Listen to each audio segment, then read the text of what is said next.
ఉపాధితో పాటు లాభాలు కూడా పెరగడంతో ఎక్కువ మంది ఈ రంగం వైపు మొగ్గు చూపుతున్నారు.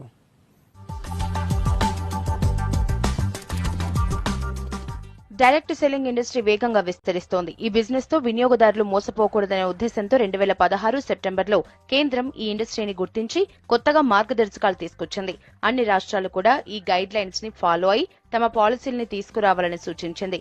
ఇప్పటి వరకు అసోం, ఒడిశా మాత్రమే డైరెక్ట్ సెల్లింగ్ ఇండస్ట్రీకి గైడ్ లైన్స్ తీసుకొచ్చాయి. 3 రాష్ట్రంగా ఈ మధ్యే తెలంగాణ ప్రభుత్వం కూడా ప్రత్యేక గైడ్ లైన్స్ తీసుకొచ్చింది.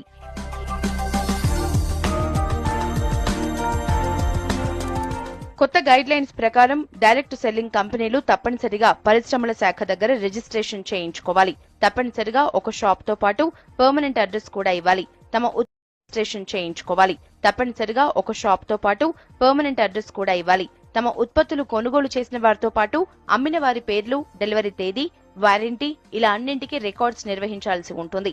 వీటిని పట్టించుకోకుండా ఎలాంటి డైరెక్ట్ సెల్లింగ్ వ్యాపారం చేసినా వారిపై చర్యలు తీసుకోనుంది.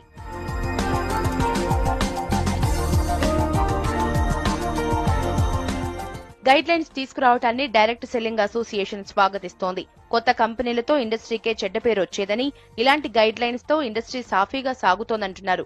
దేశవ్యాప్తంగా ఇండస్ట్రీ 6,000 కోట్ల టర్నోవర్ చేస్తోందన్నారు. ప్రోడక్ట్ కి అడ్వర్టైజ్మెంట్, బ్రాండ్ అంబాసిడర్, మార్కెటింగ్ లాంటివి లేకుండా కేవలం డిస్ట్రిబ్యూటర్ల ద్వారానే కస్టమర్స్ కి చేరుస్తామంటున్నారు.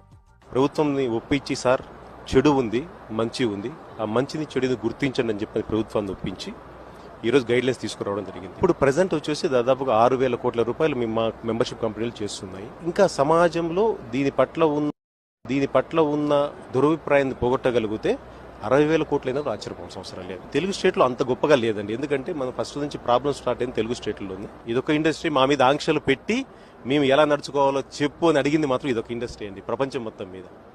సో ప్రభుత్వం గుర్తించింది. ఈరోజు ఇదివరకన్నా బాగా ఉంది.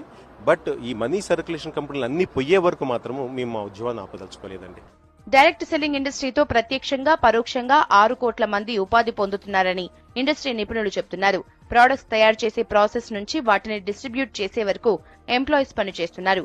అయితే ఈ ఇండస్ట్రీ గత 5 ఏళ్లుగా 15% గ్రోత్ రేట్ తో ముందుకు వెళ్తోందంటున్నారు. It's nearly 6 crore people are associated with the direct selling industry. Regulations are that guideline has got given a certain points which should be considered, that government support is tremendous.